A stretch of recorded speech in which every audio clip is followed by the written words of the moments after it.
Aku biarpun mati ditembak, aku tidak mau menentangkan itu, ku bilang pada waktu itu. Isinya apa?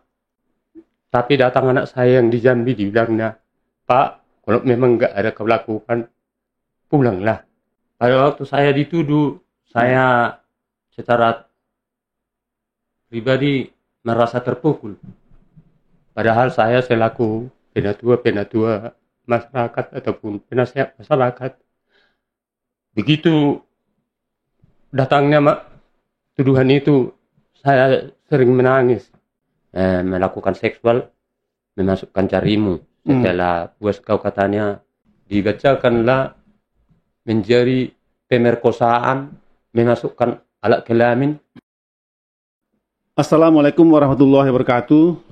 Kita bertemu kembali di buka-bukaan sebuah podcast BITV online yang membahas berbagai isu-isu yang aktual di tengah-tengah masyarakat. Bersama saya, Abiyadi Siregar. Kali ini kita akan membahas salah satu persoalan hukum ya di tengah-tengah masyarakat yang kita angkat dengan topik ditangkap dan ditahan 6 bulan, bebas murni di pengadilan. Jadi hari ini kita akan menghadirkan narasumber langsung ya korbannya, yaitu Pak Jotaris Raja Guguk alias Jahudi, umur 59 tahun ya. Beliau adalah korban, ya istilahnya pas saya kira korban kriminalisasi atau ketidakprofesionalan kepolisian ya, Polres Serdang Bedagai. Narasumber kedua adalah Pak Rion Arios SH MH. Beliau adalah penasihat hukum dari Pak Jotaris Raja Guguk. Saya sapa dulu kedua narasumber saya yang sudah hadir di studio. Apa kabar Bapak-bapak sekalian? Ya, kabar baik Pak Abiyadi. Kabar baik. Kabar baik ya? Sehat. Ya. Baik. Saudara-saudara, seorang petani asal Serdang Bedagai, Provinsi Sumatera Utara, saat ini sedang berjuang menuntut keadilannya. Petani bernama Jotaris Raja Guguk alias Jahudi ini saat ini telah melaporkan Polres Serdang Bedagai yang menangkap, menahan dan menyeretnya ke pengadilan atas tuduhan melakukan persetubuhan secara paksa terhadap seorang wanita berinisial JRS. Laporan itu sudah disampaikan ke Propam Polda ya, Sumatera Utara 7 Juli yang lalu, 7 Juli 2025. Pak Jahudi juga ingin menuntut pihak yang membuat laporan palsu di kepolisian yang akhirnya membawa dia diadili di pengadilan ya, yaitu Roncas Boru Simanjuntak, ibunya JRS yang dituduhkan disetubui oleh Pak Jahudi. Kasus ini sudah dilaporkan juga ke Dirkrimum Polda Sumut 16 Juni 2025. Langkah ini ditempuh Pak Jahudi adalah setelah lembaga peradilan, baik Pengadilan Negeri Seirampah hingga ke Mahkamah Agung ya, telah membebaskannya dari segala dakwaan, dari segala tuntutan jaksa. Ya. Pengadilan Negeri Seirampah misalnya melalui putusannya nomor 211 garing PIT garing SUS garing 2023 PN Seirampah tanggal 8 September 2023 itu sudah menyatakan bahwa Jahudi bebas dari segala tuntutan jaksa karena tidak terbukti melakukan persetubuhan secara paksa dengan seorang wanita berinisial JRS. Karena itu kemudian Majelis Hakim Pengadilan Negeri Sedang Bedagai memerintahkan agar Yahudi dibebaskan dari segala tahanan. Atas dasar itu kemudian pada 19 September 2023, Yahudi bebas dari tahanan Lembaga Pemasyarakatan kelas 2 Tebing Tinggi. Pembebasan itu didasarkan pada berita acara pengeluaran tahanan alasan bebas dari dakwaan jaksa penuntut umum nomor W2.pas.17.PK.01.01 garis penghubung 1146 tertanggal 19 September 2023. Tapi selama 7 bulan, ya, persis mulai 4 Maret 2023 sampai 19 Oktober 2023, ya, Jotaris Raja Guguk alias Yahudi sudah meringkuk di penjara atas perkara yang tidak pernah dilakukannya, ya, atas kasus yang tidak pernah dilakukannya. Inilah kemudian yang membuat Pak Yahudi ingin menuntut keadilan atas proses penerapan hukum yang tidak profesional dilakukan oleh Polres Serdang Bedagai dan aparat hukum lainnya. Ya. Nah, hari ini kita diskusi bersama Pak Yahudi atau Jotaris Raja Guguk. Saya langsung kepada Pak Jotaris. Pak Jotaris. Ya, Pak.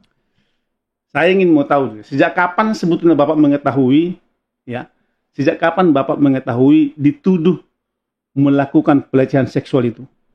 Kapan Bapak mengetahui itu? Saya waktu itu mengetahuinya setelah ditangkap 4 orang polisi dari rumah dengan alasan pertanyakan pada waktu itu kenapa saya ditangkap. Oh, berarti saat ditangkap itu baru Bapak mengetahui, Iya. Bapak dituduh melakukan pelecehan seksual. Nah, apa jadi, itu sebelumnya udah tahu? Saya belum tapi ketika dulu saya masih isu-isu dari anak saya Maruli Pardamaian. Oh, Nah, karena saya pergi ke Jambi pada waktu itu, Bapak udah dilaporkan. berarti sebelumnya sudah pernah. Udah pernah. Artinya tapi dapat isu. sebelum ditangkap polisi, Bapak sudah mengetahui bahwa Bapak dituduh telah melakukan persetubuhan, Iya. ya, terhadap secara paksa terhadap wanita, ya. Iya. Sudah mengetahui, ya. Baru kemudian berapa lama kemudian baru ditangkap polisi, Bapak? Kira-kira saya dituduhkan pada waktu itu tanggal 5 Februari 2025 tepat jam 17 WIB memasukkan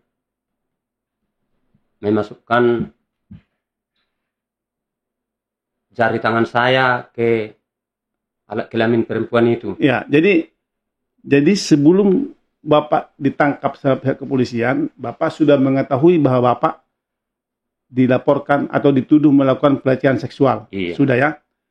Bagaimana perasaan Bapak waktu itu ketika dituduh melakukan pelecehan seksual? Pada waktu saya dituduh, saya secara pribadi merasa terpukul. Padahal saya selaku penatua masyarakat ataupun penasihat masyarakat, begitu datangnya tuduhan itu, saya sering menangis. Tapi datang anak saya yang di Jambi, dibilangnya, Pak, kalau memang nggak ada kau lakukan, pulanglah. Katanya, perlu diselesaikan itu, katanya. Jadi aku pulang dari Jambi. Setelah saya pulang dari Jambi. Berarti Bapak mengetahui Bapak dituduh sebagai melakukan pelecehan seksual itu ketika Bapak di Jambi? Iya. Oh, di Jambi. Kabar dari anak saya Maruli Pardamaian. Oh, dikabarkan kepada Bapak di Jambi lewat telepon. Iya. Bahwa Bapak dituduh melakukan pelecehan seksual. Iya. Bagaimana perasaan Bapak waktu itu? Pada waktu itu saya terus nangis-nangis, merasa terpukul. Tapi datang anak saya yang di Jambi, jangan nangis Pak. Kamu harus buktikan kebenaranmu kalau nggak ada kau lakukan. Pulanglah, selesaikan itu dengan cara lapang dada katanya. Iya, iya.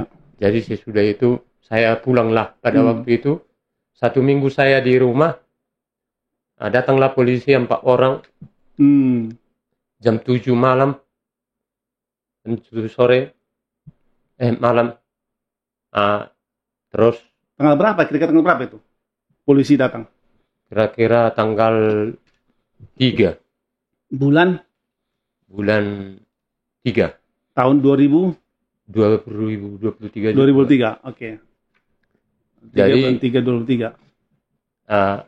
saya ketika saya dikelilingi yang 4 orang itu, saya bertanya apa salah saya. Iya. Ya, tahu saya ngomong di kantor lah kita ngomong katanya. Ayolah katanya. Ya. Jadi tunggulah saya ganti baju, ku bilang. Ya. Terus dikawal orang itu, aku di dalam rumah. Ngapain dikawal-kawal ganti baru? Aku bukan lari kok. Iya, iya. Nah, jadi udah, ayo lah Pak, sana kita selesaikan katanya. Ya, aku ikut juga. Ya. Jadi besoknya itu terus saya diselidiki. Besoknya maksudnya diselidiki gimana? Diperiksa. Dipanggil ke Polres. Ya udah, aku di Polres. Tanggal 4, tanggal 3. Tanggal 4. Oh, tanggal 4 udah di Polres. Udah ditahan tuh. Bapak dibawa dari rumah tanggal 3 ya? Iya, tanggal 3. Tanggal 3 Maret Bapak dibawa ke Polres. Iya. Dan nggak pulang lagi. Nggak pulang lagi. Oh. Nah, jadi saya langsung ditahan. Ya. Nah, terus diperiksa. Udah diperiksa saya, tahu Bapak, makanya Bapak dipanggil ke sini katanya. Saya nggak tahu. Ya. Ada apa rupanya? Ya. Bilang, kamu kan dituduh Ronca Simajuntak bersama saksinya Jasmine Simajuntak. Jadi sama satu lagi Gonggom Junes Manulang. Jasmine Simajuntak ya? Ya, Jasmine Simajuntak. Ini saksi katanya? Iya, abangnya sendirinya itu. Abang siapa? Si Ronca Simajuntak. Oh, abang ibu korban ya? Iya. Abang ibu korban. Iya, itonya lah, itonya. Itonya, abang kandung Ronca Simajuntak. Oh, oke. Sama Gonggom Junes Manulang. Gonggom. Ipar dari Simajuntak. Gonggom Junes. Gonggom Junes Simajuntak. Gonggom Junes Simajuntak. Oke. Kemana katanya waktu itu? Jadi mereka saksi katanya? Mereka saksinya. Jadi kamu biar tahu kamu dituduh memperkosa, melakukan seksual, memasukkan jarimu. Setelah puas kau katanya, setelah puas kau kasih 5.000 untuk korban itu supaya jangan dikasih tahu sama orang. Bilang nggak ada itu. Ya. Nggak ada itu. Bilang gitu. Jadi lagi pula kan ada saksiku bahwa pada waktu jam 17 WIB itu tepat tanggal 5 Februari 2023 aku nggak ada di rumah. Aku nukar uangnya ke tempat bendahara gereja kami, GKPI. Jadi aku nggak ada di sana. Lagi pula ada anakku di rumah, ada lagi 2 orang datang ke rumah di samping-samping itu turun nunggu kami dari nukar uang, ku bilang. Jadi saya tidak ada melakukan itu. Jadi ya tak usah kau mengelak lagi. Hasil visum kan ada. Hasil visum kan? Mana hasil visumnya? Itu sama polisi, nggak bisa itu dikasih sama kamu katanya. Jadi kalau hasil visum nggak bisa kita tengok, bilang enggak, udahlah jangan banyak apa lagi berkomentar. Di pengadilan aja kau bilang itu katanya. Jadi kalau begitu ya oke lah, aku bilang. Jadi sesudah itu entah udah masuk saya ke apa namanya itu tahanan sel. Ya. Saya dipanggil lagi dari sel. Sudah dipanggil saya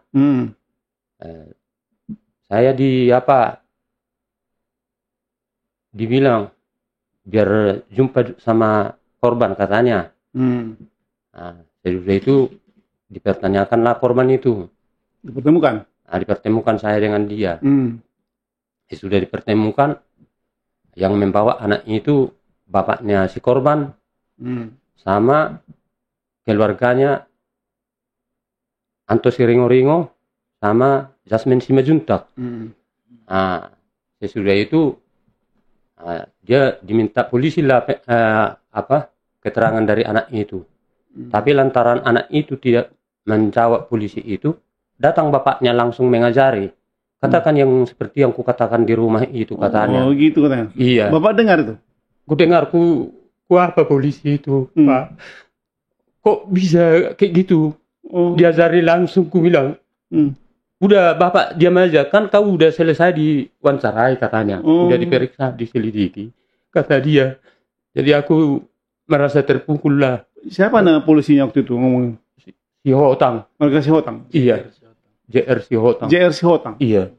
Jadi saya merasa terpukul lah waktu itu. Lagi pula mata kedua orang itu, bapaknya sama Jasmine Simajuntak sama Siringo-Ringo itu.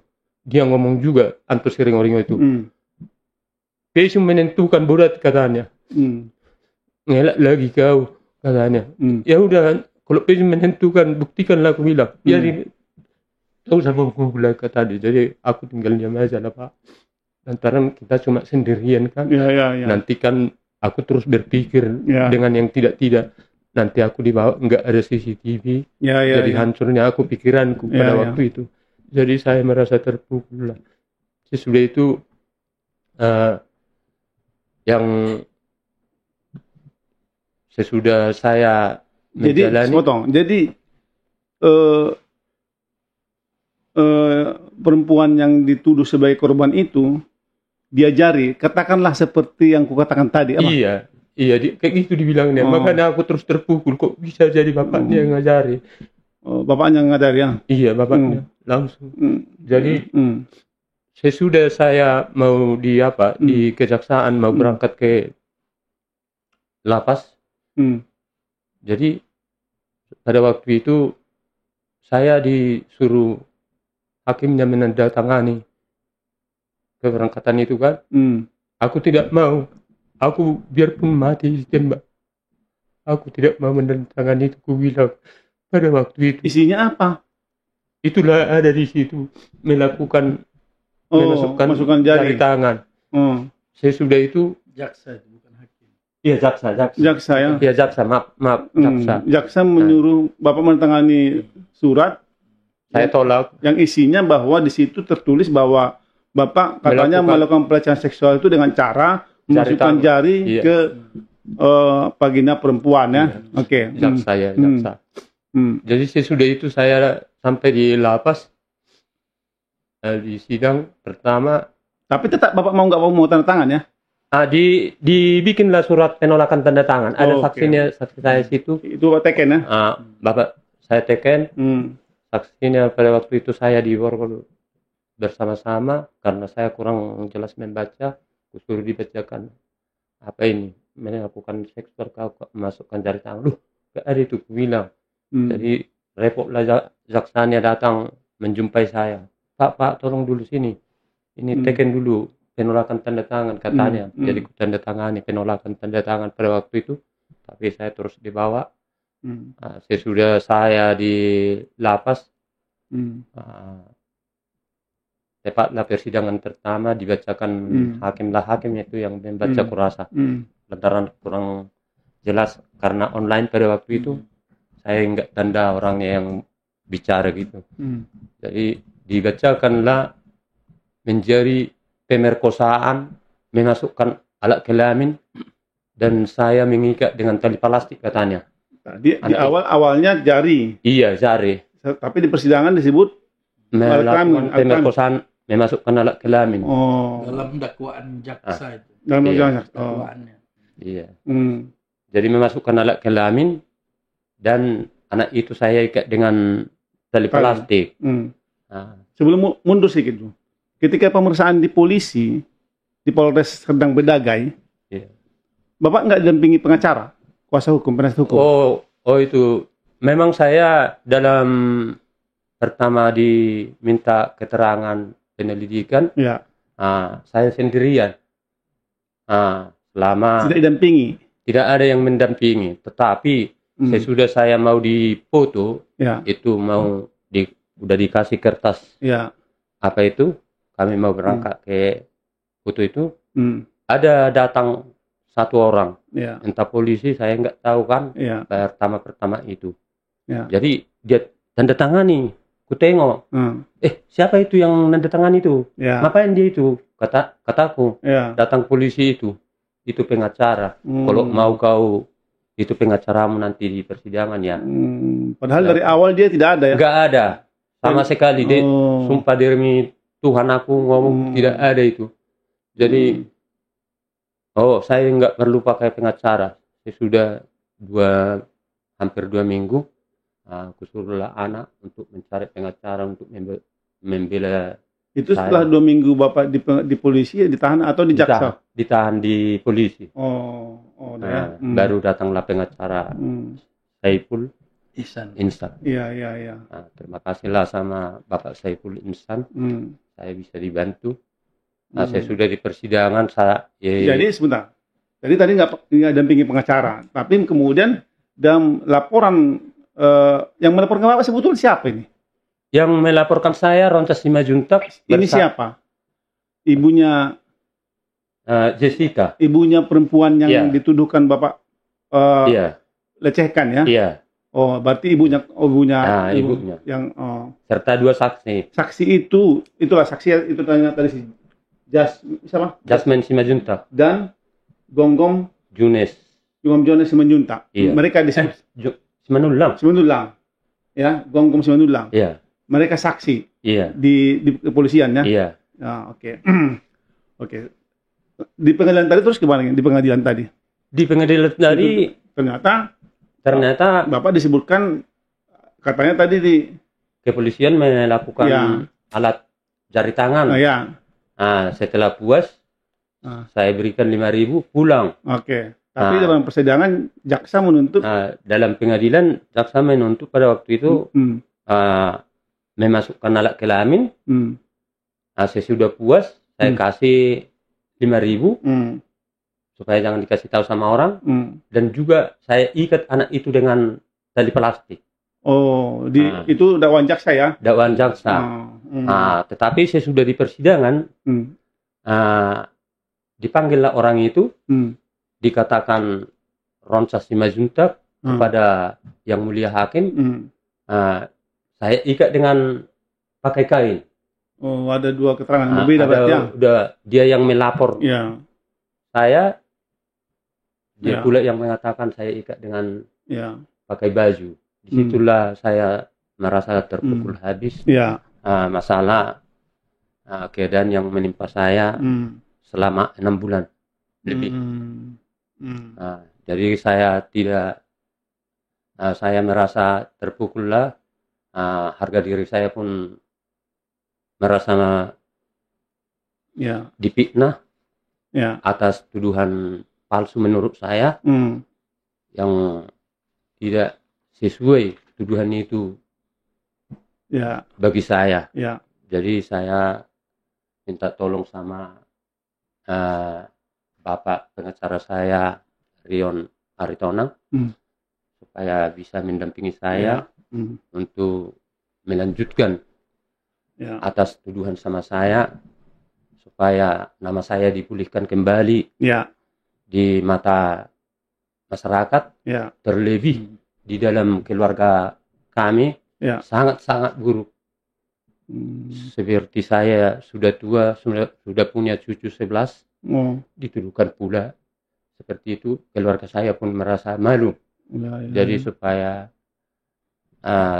terbongkar semua kebersihan, saya minta tolong supaya dipulihkan nama baik saya atas tuduhan palsu atau fitnah, gitu aja.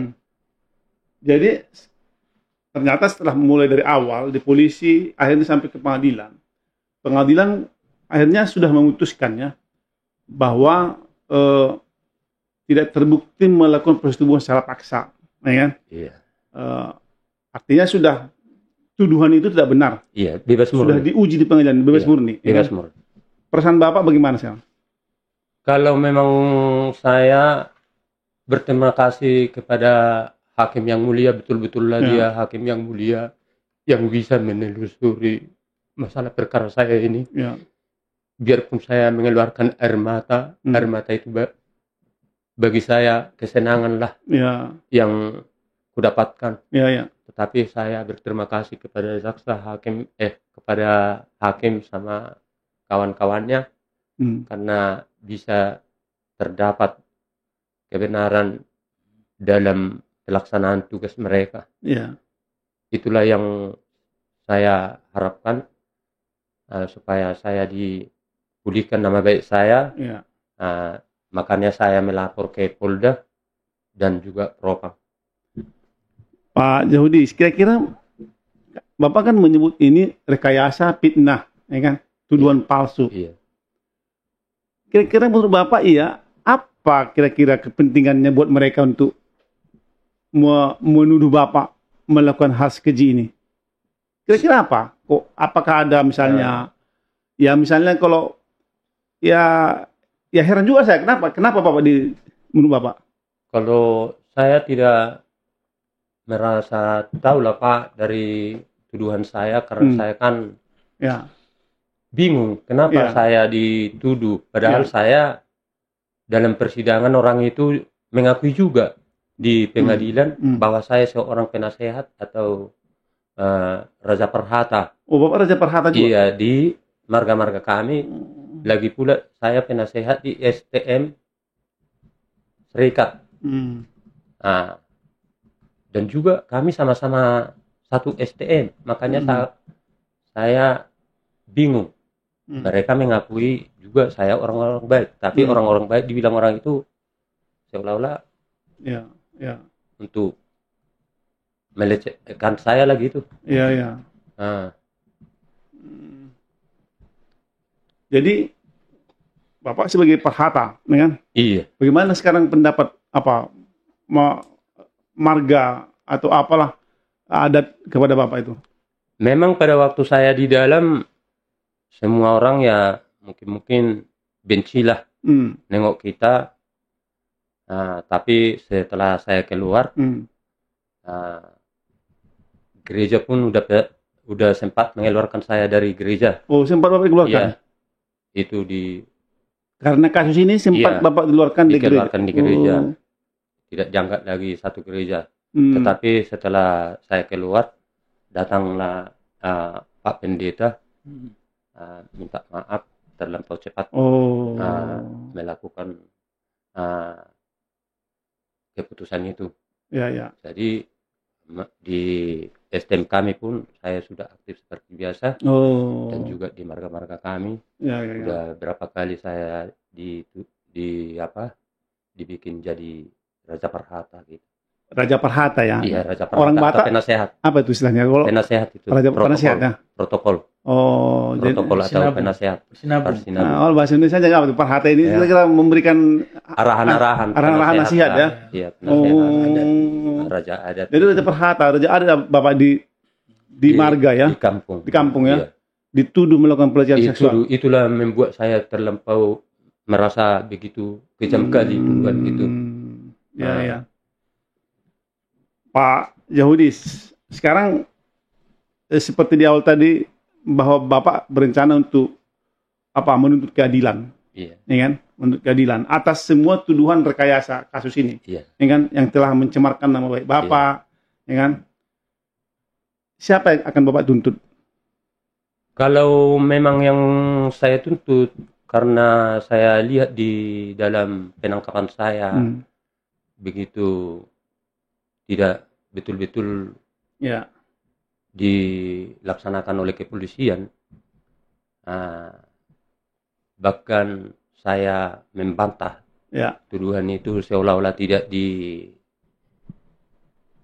diterima, seperti yang diajari bapaknya langsung di hadapan polisi, anak itu katakan yang seperti katakan, katanya saya bantah, Ya. tidak diterima polisi, bahkan dibilang isu menentukan katanya. Makanya itu saya rasa itu juga memukul harga diri saya. Yang kedua, pada waktu pemeriksaan saya dari semula saya mengatakan bahwa saya tidak ada di tempat. Seolah-olah tidak didengarkan. Terima juga. Dan dihilangkan. Katanya tidak ada saya bilang. Padahal saya bilang sesudah di persidangan pun saya panggil yang membela saya atau saksi saya bahwa tepat saya pada waktu itu berada di tempat mereka. Pada waktu saya dituduh jam 5 atau jam 17 WIB. Jadi lagi pula anak saya pun di rumah beserta 2 orang orang tua. Di samping rumah itu ada tempat duduk santai-santai saya bikin. Jadi disitulah orang itu sampai kami pulang. Jadi di pengadilan saya hadirkan itu saksi yang 3. Jadi itu ditangkap. Jadi siapa saja yang akan Bapak kejar nih, Bapak tuntut nih untuk menuntut keadilan atas perlakuan terhadap Bapak sehingga dituduh Bapak melakukan sesuatu hal yang tidak Bapak lakukan? Saya kejar ini sekarang ya juga yang melaporkan saya lah. Pertama mungkin kepolisian bukan apa? Yang mungkin kalau saya yang paling merasa terpukul polisi lah. Polisi. Iya. Yang kedua. Kepolisian Polres Serdang Bedagai. Iya. Bapak merasa Polres Sihotang penyidiknya yang siapa nama lengkapnya Pak? JR Sihotang. JR Sihotang. Iya. Ya, jadi Bapak merasa bahwa proses penerapan hukum yang dilakukan oleh Polres Serdang Bedagai dengan penyidiknya JR Sihotang itu ya tidak profesional ya? Iya, tidak profesional untuk meminta keterangan dari saya. Ada yang dihilangkan permintaan saya. Oke, yang kedua.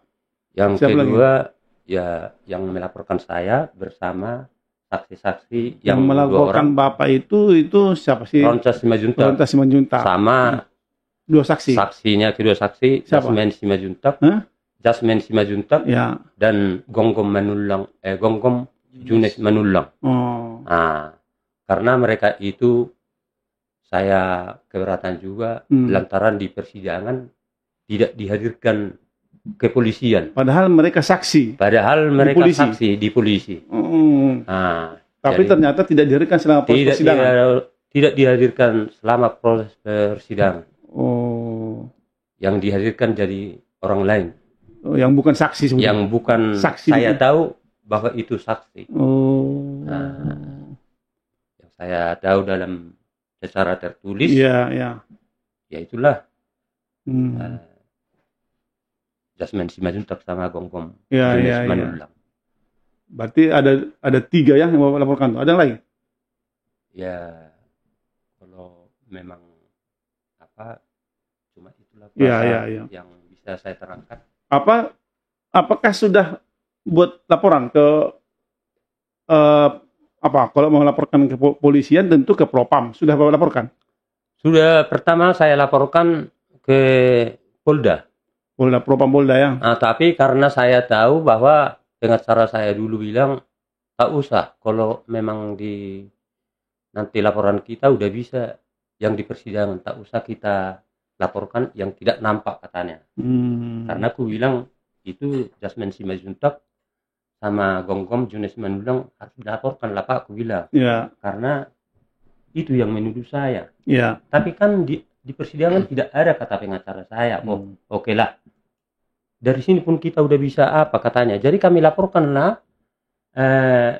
Boru Manit, saya lupa namanya, sama Sonti Siringo-ringo. Karena di persidangan itu yang dibawa polisi, jaksa untuk sebagai saksi. Berarti Bapak sudah membuat laporan ya? Iya, tapi itu diberhentikan. Yang laporan ke Propam? Polisi, Polda. Laporan polisi Polda terhadap si Pelapor. saksi Oh, yang menyampaikan oke. di persidangan. Oke, Iya. ya, itu yang ke Propam. Yang ke Propam ya sudah saya laporkan, tapi Tanggal 7 Juli. tanggal 7 Juli Mm. Oke. saya laporkan, tapi saya lihat P2-nya Hmm. kurang pas menurut laporan saya. Oke. Seolah-olah membela polisi lah, Iya. membela adiknya gitulah. Baik, baik Bang Jotaris Raja Guguk alias Pak Yahudi ya. Ya. Saya ke Bang Rion Arios SHMH Penasihat Hukum Pak Jotaris Raja Guguk. Siap. Pak Oh. Ariyadi. Bang Arion, jadi apa ya? Saya kira apa ya, miris ya prosesnya tadi ya. Iya, betul. Ya banyak sekali yang apa, yang janggal, yang tidak sinkron, yang tidak apa gitu ya. Apa yang Bapak lihat tadi dari kisah itu? Ya, kalau saya melihat sebagai praktisi hukum Iya, dulu lah iya, ya, iya, belum iya. jadi kuasa hukum Iya, beliau, iya. bahwa ada Hmm. tidak profesionalnya proses penyelidikan, penyidikan, bahkan proses pelimpahan perkara ke jaksa juga sepertinya ada pemaksaan lah gitu ya, pemaksaan. Kalau dilihat dari cerita beliau Ya. bahwa seharusnya pihak penyidik atau penyelidik itu tidak harus memaksakan diri agar perkara ini naik sidang. Hmm. Karena tadi jelas kita dengar bahwa beliau punya alibi yang kuat. Hmm. Ya, pada pukul 17 itu Hmm. beliau ada di rumah bendahara gereja Ya. ya untuk menukar uang Ya, pada saat peristiwa dituduhkan. yang dituduhkan Ya. pukul 5 sore. Ya. Kalau dari cerita yang saya dengar, selain dia ada di rumah bendahara, di rumah di rumah beliau juga Ya. ada orang yang menunggu. Ya. Ada orang yang menunggu karena sebelum beliau berangkat ke rumah bendahara gereja, ada orang yang datang Pada jam yang sama itu. pada jam yang sama itu. Ada orang menunggu. Ada orang datang mau pinjam uang. Oh. Mau pinjam uang, lalu dibilang beliau, tunggu dulu. Saya mau tukar uang dulu. Oh. Nah, jadi ada dua alibi yang bisa memperkuat. Satu bahwa bendahara gereja, satu lagi tetangganya yang sedang menunggu di rumahnya. Harusnya penyelidikan itu kan fungsinya untuk memperkuat keterangan. Betul. Kalau ada keterangan seperti itu harusnya dikejar gitu. Dipanggil. Ya. Bendahara gerejanya, dipanggil tetangganya. Cross check ya. Iya, benar nggak keterangan tersangka ini? Ya. Tapi faktanya itu ternyata nggak dilakukan. Nah, jadi artinya polisi tidak memanggil itu ya? Iya, tidak. Harusnya mengejar kan? Kan polisi ini tidak ditugaskan untuk semata-mata untuk menyeret seseorang ke penjara. Sepertinya kalau begitu nih kayak seperti itu ada semacam apa? Kalau memang tidak terbukti di tahap penyelidikan atau penyidikan, kan bisa juga dipulangkan, dibebaskan. Apalagi alibinya kuat kan? Nah, ini yang kita sesalkan dan harusnya dipanggil yang dua orang itu untuk memberikan keterangan ya, meng-cross check kebenaran pengakuan tersangka. Ya kan? Benar nggak pengakuan tersangka ini bahwa itu kan penting dan untuk membuktikan tuduhan lokus deliktinya, pelapor kan, tempusnya kan. Lokasi di rumah beliau. Di rumah beliau ada tetangga beliau juga yang menunggu. Pada waktu jam itu juga dia ada di tempat lain. Artinya kalau ini sudah terbukti laporan itu sudah tidak sesuai dengan faktanya, ya sudah bisa dipulangkan. Betul. Kan nggak harus karena ini dilaporkan sudah ditangkap. Bagaimanapun caranya harus masuk penjara, harus diproses di persidangan. Nah, kemudian anehnya lagi dari aspek itu sebetulnya sudah memenuhi syarat untuk dikembalikan beliau. Sudah bisa. Oke. Terus kemudian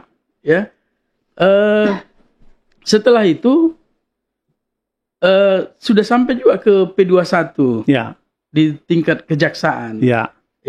Jadi ada proses antara penyidik dengan jaksaan. Iya. Oke. Nah, saya kira nggak tahu nih apakah jaksa sempat mem-P19-kannya atau meminta tambahan keterangan atau apa. Tetapi yang kita dengar tadi bahwa jaksa malah menyodorkan, ya kan, surat menyatakan bahwa melaksanakan apa yang dituduhkan pihak polisi dalam BAP itu sesuai dengan supaya ditandatangani. Iya, ditandatangani. Ya syukur juga beliau menolak kan. Iya. Itu pun meskipun harus ada tanda tangan penandatanganan. Iya. Kalau nggak begitu memang nggak bisa dibawa beliau. Iya. Nah, jadi ini yang kita miriskan dan ini salah satu. Mungkin ada banyak. Ada yang lain ya seperti Pak Jadi Jotaris apa tadi ini. poin tadi di situ? Ya, ketika di jaksa tadi apa poinnya tadi di situ? Ya poinnya ada ketidakprofesionalan. Nah, maka ketika belakangan kita artinya bahwa bukan hanya jaksa juga ada. Iya. Kan sudah jelas. Iya. Bahwa ada alibi beliau. Nah, mestinya yang tidak profesionalnya begini. Iya. Saya BAP sudah baca. Sudah baca. Di dalam BAP alibi beliau itu tidak dimasukkan. Tidak dimasukkan dalam BAP. Ya mungkin sebelumnya dimasukkan ya. Tapi kan kalau dimasukkan kan menjadi kelemahan penyelidikan. Iya. Nah, jadi akhirnya tidak dimasukkan. Nah, sehingga ketika dilimpahkan ke jaksa, mungkin jaksa peneliti juga tidak membaca itu bahwa ada alibi. Nah, maka jaksa pun tidak mengejar ke situ juga. Nah, jadi muaranya memang kan awalnya adalah di proses penyidikan di Polres Serdang Bedagai. Jadi sebetulnya kalau jaksa agak jeli dan bekerja dikit, ini bisa dia misalnya mempertanyakan tadi soal alibi tadi untuk memperdalam apa kasus ini rasional atau tidak, benar tersangka atau tidak, nah kan kalau dari alibi. Benar. Nah, karena jaksa kan pasti membaca laporan polisi ya. Nah, di laporan polisi ini kan saudara pelapor Roncas Simanjuntak pada tanggal 13 Februari 2023 ini dalam laporan polisinya menyatakan bahwa dia juga turut menghadirkan 2 orang saksi. Simanjuntak dan Manulang. Tetapi sampai sekarang kita tidak ada melihat BAP-nya kedua orang saksi ini. Dan mestinya jaksa sudah bisa menolak. Harusnya kan dia P19. Harusnya dia kejar. Mana BAP Simanjuntak, mana BAP Manulang. Artinya kenapa laporan ini bisa diterima? Padahal saksi yang disertakan di sini tidak ada dalam berita acara pemeriksaannya. Ini Kejaksaan Negeri Serampah ya. Nah itu di sini kita miris sekali nih kan. Ya kita menduga ya karena memang beliau waktu itu tidak pakai pengacara.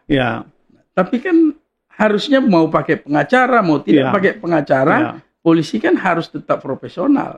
Dalam melaksanakan tugas-tugasnya. Kemudian satu lagi, apa yang dilakukan oleh Pak Jotaris Rajagugu ini melaporkan si pelapor yang nyatakan buat laporan palsu melalui Dumas tanggal 16 Juni 2025 maupun juga melaporkan penyidik ke Propam pada tanggal 7 Juli 2025 itu adalah melaksanakan salah satu poin putusan Pengadilan Negeri Serampah yang isinya pada poin 4 memulihkan hak-hak terdakwa dalam kemampuan, kedudukan, harkat serta martabatnya. Berarti itu amat putusan apa ya?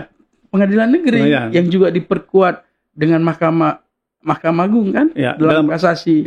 Dalam rangka itu ini ya. Dalam rangka itu. Jadi ini kita bukan mau cari-cari masalah atau ada dendam dengan polisi, dendam dengan kejaksaan, bukan. Tapi ini bagian dari melaksanakan putusan ini. Putusan pengadilan. Dan harusnya pun eksekusi ini kan dilakukan oleh jaksa harusnya. Memulihkan harkat dan martabatnya ini. Dengan apa itu biasanya? Harusnya dengan mengundang beliau ikut bersama-sama menyampaikan kepada pihak kepolisian bahwa ada ternyata kekurangan-kekurangan. Nah, harusnya juga kalau profesionalnya ini ditegakkan, ya pimpinan di kejaksaan juga begitu ada mendengar ada putusan bebas, ya dia harusnya periksa secara internal jaksanya. Betul, ya kan? Kenapa kok bisa bebas? Kok bisa dihadirkan dalam persidangan? Ini kan sesuatu hal yang memalukan. Sudah dituntut, ditahan selama 6 bulan, ternyata dibebaskan, nggak terbukti. Ya ini harusnya diperiksa jaksa penuntut umumnya. Betul. Keprofesionalannya ada apa gitu. Iya. Lalu sebagai ini sebagai penasihat hukum. Ya, langkah-langkah apa yang akan dilakukan oleh penasihat hukum dalam rangka tadi melaksanakan amanah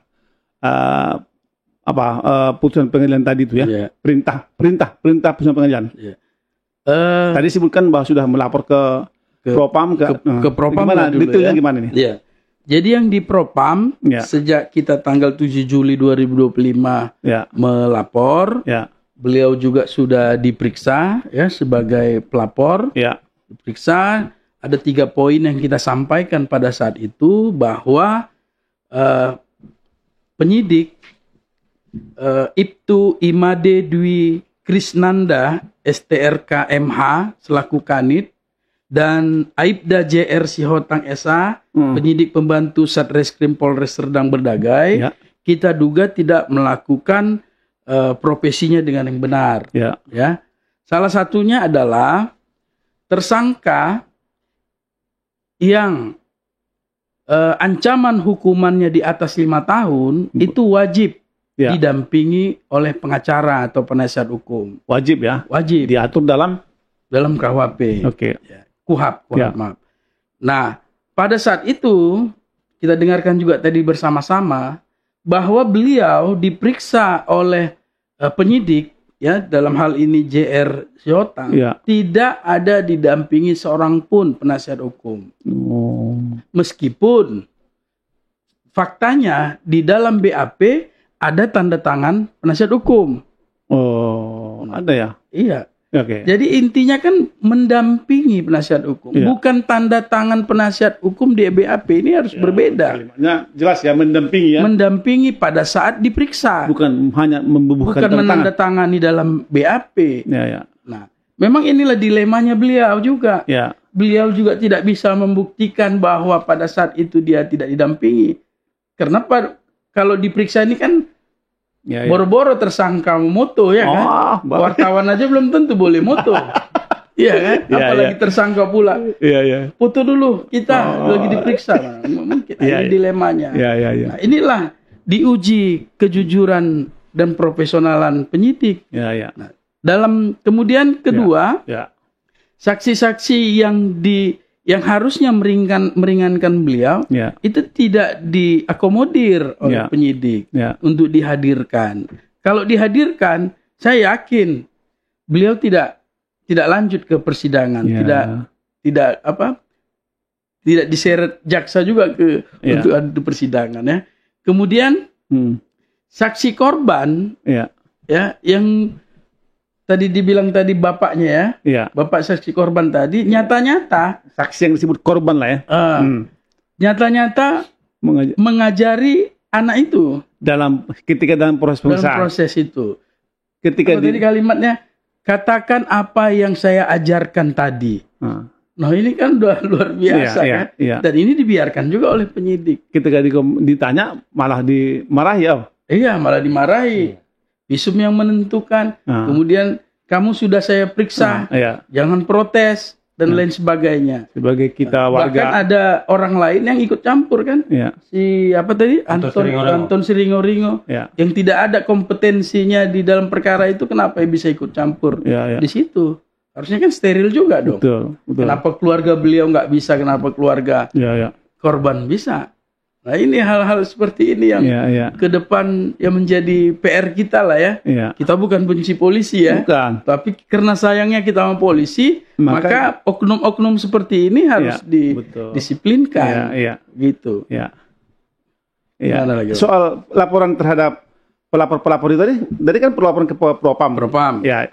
Ada satu lagi tadi melaporkan ke memberikan laporan palsu itu gimana? Udah dilaporkan? Sudah, kita udah lapor ke Polda juga, ya ke Dirkrimum, dan Dirkrimum sudah melimpahkan proses ini ke Polres Serdang Bedagai juga. Oh, nah ini memang kita sayangkan dikembalikan ke sana juga. Kembalikan juga. Padahal ini juga mau diperiksa sana. Iya. Oh, jadi dalam surat balasan ke kita bahwa Dumas saudara sudah kami terima. Dan kami sudah beri petunjuk ke Polres Serdang Bedagai, silahkan menghubungi Polres Serdang Bedagai.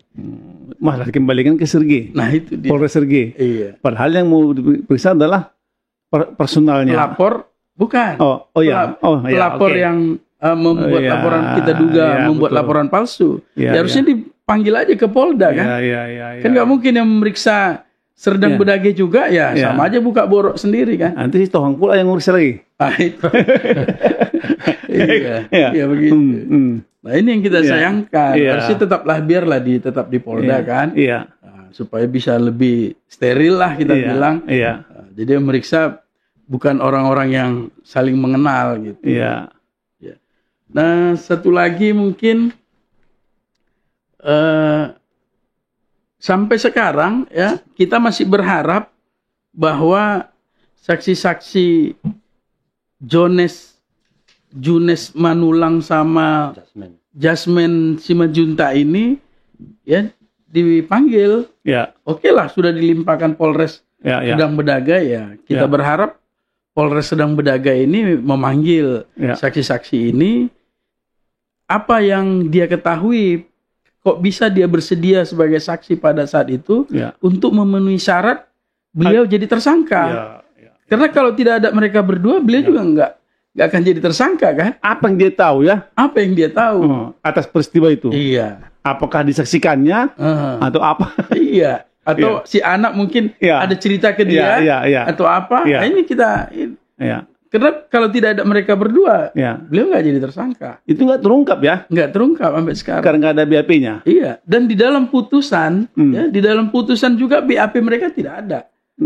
Dalam putusan pengadilan negeri. Kok berani ke Polres Serdang Bedagai melakukan itu? Nah itulah gunanya kita lapor ke Propam. Supaya para penyidik ini mengaku kepada Propam. Nah, tapi faktanya kami terima jawaban dari Propam baru-baru ini menyatakan bahwa Aibda JR Siotang pada tanggal 4 Maret telah melakukan pemeriksaan sebagai terhadap saudara Jotaris dengan dugaan perbuatan cabul, dan disampaikannya bahwa dia didampingi penasihat hukum yang disiapkan atas nama Rismando Siregar SH. Oh, muncul lagi nama apa persoalan baru? Iya. Padahal tadi kan nggak ada ini kan. Padahal Rismando Siregar tadi menandatangani BAP, bukan mendampingi Pak Jotaris dalam pemeriksaan. Nah, ini kan berbeda. Ya, beda, betul. Bukti terlampir. Ya memang dalam BAP ada tanda tangannya. Tapi proses pemeriksaan nggak pernah dampingi. Nah itu. Jadi di sini dilemanya ini. Tidak mendampingi tapi tanda tangan. Nah, jadi artinya ancaman lebih 5 tahun tadi dihadapi sendiri oleh beliau. Jadi ada pertanyaan-pertanyaan mungkin yang kalau penasihat hukum tentu kan dia mengerti koridor KUHAP tadi Kalau tersangka ketika ditanya apalagi dalam tekanan kan dia nggak bisa membela diri. Jadi ini dilemanya. Jadi kami berharap juga sama Propam, kalau si terlapor yang kami laporkan melakukan dugaan tidak profesional, lalu dia membantah, lalu Propam percaya, loh jadi apa gunanya kita percayakan perkara ini kepada Propam? Betul. Ya harusnya, ya mohon maaf lah dalam ini bukan apa, kan ada istilah tidak ada maling yang mengaku katanya kan. Mana mungkin dia udah salah, pasti dia membela diri. Betul. Karena memang meskipun tidak didampingi oleh PH, di dalam BAP ada tanda tangannya. Betul. Kecuali Bapak ini lupa dia didampingi atau tidak. Tapi ini kan Bapak ini yakin sekali bahwa pada saat pemeriksaan dia tidak ada didampingi penasihat hukum. Nah, ini kita harapkan, ya ini memang belum selesai lah ya.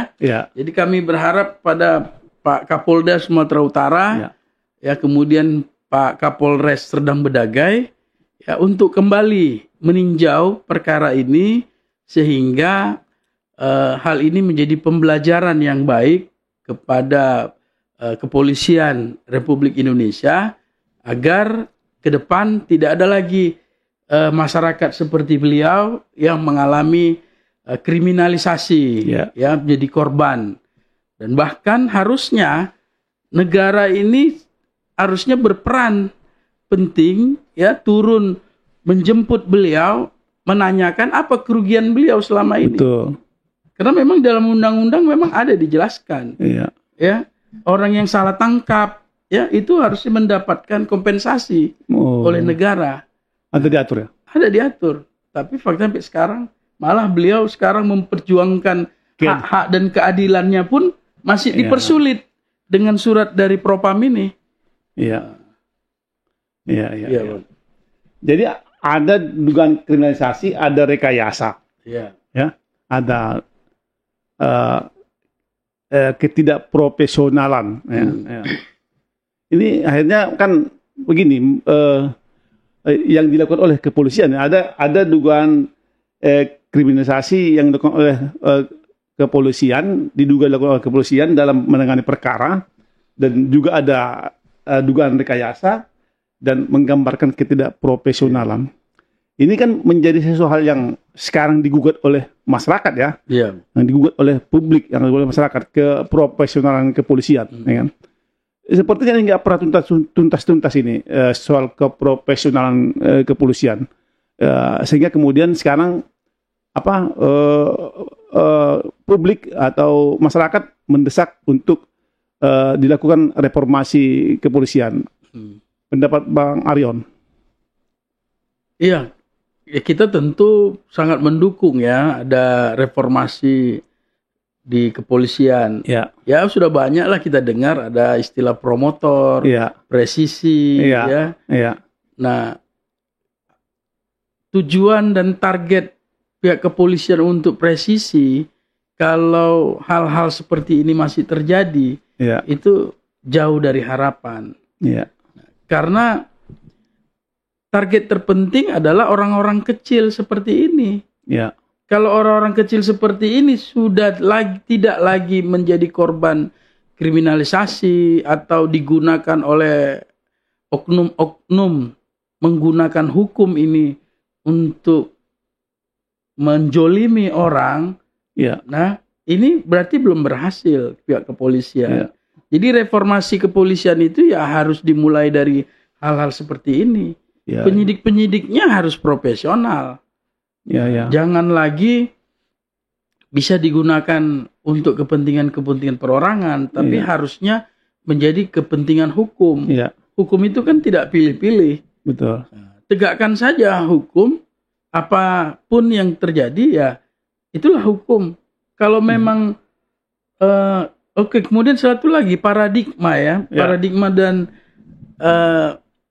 paradigma kepolisian. Kalau ada orang yang menjadi tersangka atau diduga sebagai pelaku kejahatan, targetnya bukan dia harus masuk penjara, dia harus diseret ke pengadilan, tetapi proses penyidikan itu adalah menganalisa memenuhi syaratkah sebagai dugaan tindak pidana atau tidak. Kalau ada alibi-alibi yang dihadirkan, tidak salah kok, tidak haram kok untuk membebaskan terduga pelaku, tersangka. Tersangka kan belum tentu bersalah juga. Nah, jadi saya rasa lebih terhormat lagi membebaskan orang yang tidak bersalah daripada menghukum orang yang menghukum. Lebih baik membebaskan orang yang bersalah daripada menghukum orang yang tidak bersalah. Baik, Bung Arion. Jadi saya kira Saudara, ya, tadi sudah kita dengar ya bagaimana kronologisnya, kemudian juga penjelasannya dari penasihat hukum atas kasus dugaan kriminalisasi. Kalau tadi penasihat hukumnya menyebut ini di kasus ini ada rekayasa, ada dugaan rekayasa, dan ada kriminalisasi, ya, ada ketidakprofesionalan kepolisian, ya. Saya kira banyak mungkin kasus-kasus serupa yang terjadi di Indonesia, termasuk di Sumatera Utara yang dialami oleh Pak Jotaris Raja Guguk, ya. Jadi ke depan tentu kita berharap, ya, kasus-kasus seperti ini yang orang tidak bersalah dihukum, ya, ini saya kira harus dihindari, jangan lagi terjadi, ya. Tentu kuncinya adalah harus tercipta institusi kepolisian yang betul-betul profesional, ya, yang tidak memaksakan kasus untuk memenjarakan orang. Saya kira demikian diskusi kita hari ini, biar publik yang menilai. Selamat siang, wassalamualaikum warahmatullahi wabarakatuh.